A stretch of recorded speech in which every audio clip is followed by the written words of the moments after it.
तुम चिंता मत करो। चंद्रदेव को बुलाया, उनसे निवेदन करा, ये आप क्या कर रहे हो? चंद्रदेव, आप एक पर अपना स्नेह रखते हो, बाकी के सब पर स्नेह नहीं होता। चंद्रदेव ने कहा आगे से गलती नहीं होगी। सारी रानियों पर बराबर का स्नेह करा। थोड़े दिन बाद चंद्रदेव वापिस वैसे की वैसे ही हो गए। रोहिणी पर उनका स्नेह प्रबल हो गया। फिर वापिस उन्होंने सब पर स्नेह करना बंद कर दिया। शिव कथा कह रहे, शिव महापुराण की कथा कर रहे।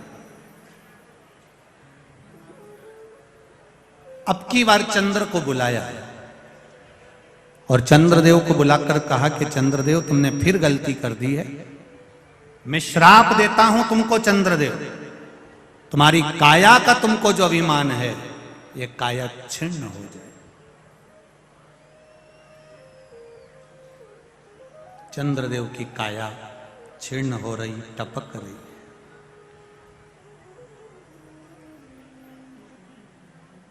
जब रोग से ग्रसित हो जाता है मनुष्य, किसी का एक्सीडेंट हो गया, कोई रोग आ गया, कोई बीमारी आ गई, तब उसको याद आता है कि मुझे शिव की शरण जाना। और शिव महापुराण की कथा कहती है, जब हम गंभीर बीमारी से ग्रसित होंगे तब भगवान के पास जाएं। उससे अच्छा है शरीर में अगर थोड़ा भी रोग आया है तो हम उससे पहले ही क्यों ना भगवान की भक्ति में डूब जाएं, भगवान की शरण में चलें। बहुत पत्र हैं, इन पत्रों में लिखा है, बहुत सी पत्रों में किसी का एक कैंसर वाला पत्र आया है कि कैंसर जैसी बीमारी हो गई थी, पर बाबा ने कृपा कर कर हमारे कैंसर को ठीक कर दिया। यहां तक पत्र हैं, पत्र बहुत हैं। चंद्रदेव रो रहे हैं, शरीर में कष्ट हो गया।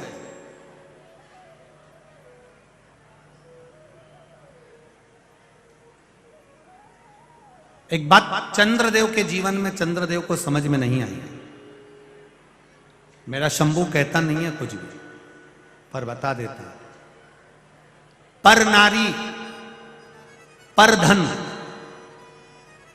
किसी के पड़े हुए धन, किसी की चेन, किसी का मोबाइल, किसी का पर्स तुमको मिल गया, उसमें से तुमने कितने दिन अपनी जिंदगी खुश होकर जी ली? कितने दिन जियोगे?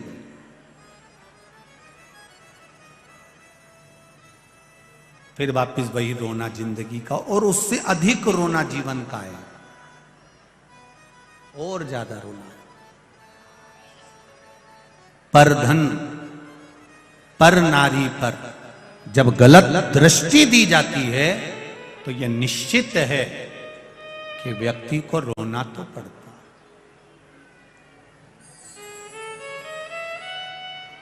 भगवान ने शरीर दिया है, काया दी है, इसका इतना अहंकार मत करना कि अंत समय तुम्हारा रोग से ग्रसित होकर निकले। इतना अहंकार में मत डूबना कि जिंदगी में रोना पड़े। हर पल हर घड़ी उसको धन्यवाद देते रहना कि तेरी कृपा से मिला है। शरीर भी दिया तो तूने दिया, घर भी दिया तो तूने दिया, बच्चे भी दिए तो तूने दिया, खाने के लिए दांत भी तूने दिया तो उधर भी तूने दिया, और भोजन भी तू ही दे रहा है। मैं जानती हूं मैं इस लायक नहीं हूं, मेरे जीवन में मैंने पूर्व में क्या करा होगा मुझे मालूम नहीं, पर आज जो निभा रहा है वो तू ही निभा रहा है। मेरा महाकाल, मेरा महादेव निभा रहा है, कोई दूसरा नहीं। काया खराब हो गई चंद्रदेव की। इतना अभिमान था चंद्रदेव को, मेरा तेज, मेरा तेज, मेरा तेज। यहां तक चंद्रदेव ने कह दिया था कि सूरज, सूर्य तू चमकता है तो मेरे तेज से चमकता है। चंद्रदेव ने एक दिन भगवान विष्णु से भी कह दिया था, तुम्हारे शरीर पर जो तेज है और वैकुंठ में तेज है वो मेरी ओर से। चंद्रदेव ने एक बार गुरु बृहस्पति जी से कह दिया था, संपूर्ण ब्रह्मांड में जितने ग्रह चमक रहे हैं ये चंद्र से चमक रहे हैं। चंद्र के सिवा किसी की सामर्थ्यता नहीं कि कोई चमक जाए। चंद्र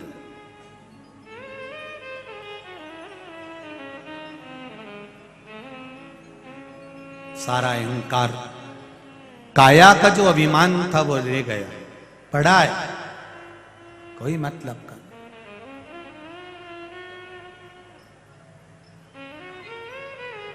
बड़ा है।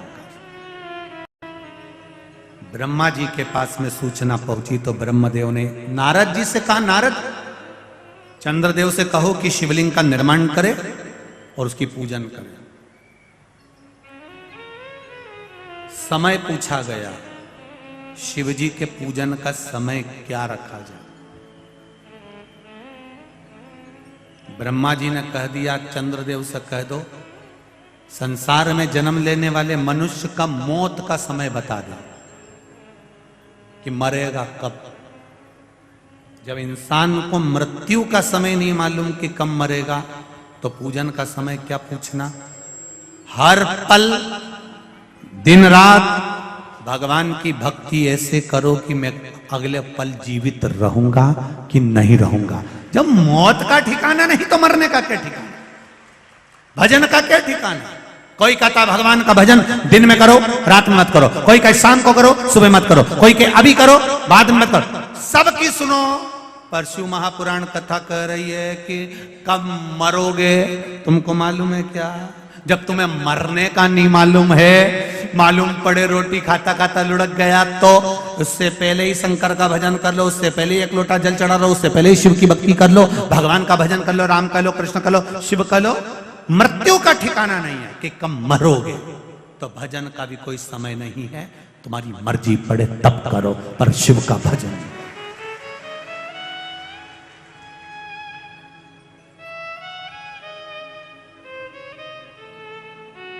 तुम्हारा मन पड़े तब भगवान का भजन करो। कब कब कई माताएं कहती है हम रजस्वला धर्म से हो गए तो क्या महाराज जी भगवान का नाम नहीं लेना चाहिए। हम कहेंगे मंदिर मत जाओ, हम कहेंगे देवालय मत जाओ, हम कहेंगे भोजन मत बनाओ, हम कहेंगे पूजन मत करो, पर हम ये कभी नहीं कहेंगे कि तुम भगवान का नाम मत लो। हर घड़ी, हर पल, हर क्षण, हर समय तुम्हारा जब मन पड़े तब भगवान का नाम लो। भगवान के नाम लेने के लिए कभी भगवान ने मना नहीं करा कि मेरा नाम मत लो। जैसे उदर भरने के लिए भोजन जरूरी है, आत्मा की तृप्ति के लिए भजन जरूरी। क्या घर में सूतक लग गई, सावड़ लग गई, घर में बच्चा हो गया या कोई मर गया तो क्या हम भगवान का नाम नहीं ले? कौन मना करता है कि भगवान का नाम ना लो। पूजन मत करो, मंदिर मत जाओ, आरती पूजन का स्मरण मत करो, पर नाम तो लो। नाम लेने में कोई मना नहीं। जपते रहो भगवान का नाम हर पल हर घड़ी। चंद्रदेव ने पूछा शिव जी की आराधना कब? तेरा मन पड़े जब कर, 24 घंटा शिव की स्तुति कर। चंद्रदेव ने शिवलिंग बनाया, पूजन करी, रोज पूजन करते, रोज अर्चना करते, रोज विनती करते। शिव जी प्रकट हो गए। एक कुंड, चंद्र कुंड प्रकट हो गया। उस कुंड से शंकर भगवान प्रकट हो गए। प्रकट होकर कहा ले इस कुंड में स्नान कर, तेरा चर्म रोग समाप्त हो जाएगा। चंद्र कुंड में चंद्र ने स्नान करा, रोग समाप्त हो गया। रोग गया, रोग समाप्त हुआ। चंद्रदेव ठीक हुए, भगवान सोमेश्वर महादेव के रूप में विराजमान हो गए। बोल सोमनाथ भगवान की। 12 ज्योतिर्लिंग में प्रथम ज्योतिर्लिंग सोमनाथ, जहां पर चंद्र कुंड है। जिस सोमनाथ जी के पास में भगवान शंकर के उस धाम के पास में भगवान कृष्ण भी आकर अपने प्राणों को त्यागना चाहते हैं, क्योंकि वहां से मैं मुक्त हो जाऊंगा, संसार के सारे बंधन छूट जाएंगे। ऐसे सोमेश्वर महादेव का स्मरण किया गया। भगवान अर्धनारीश्वर भगवान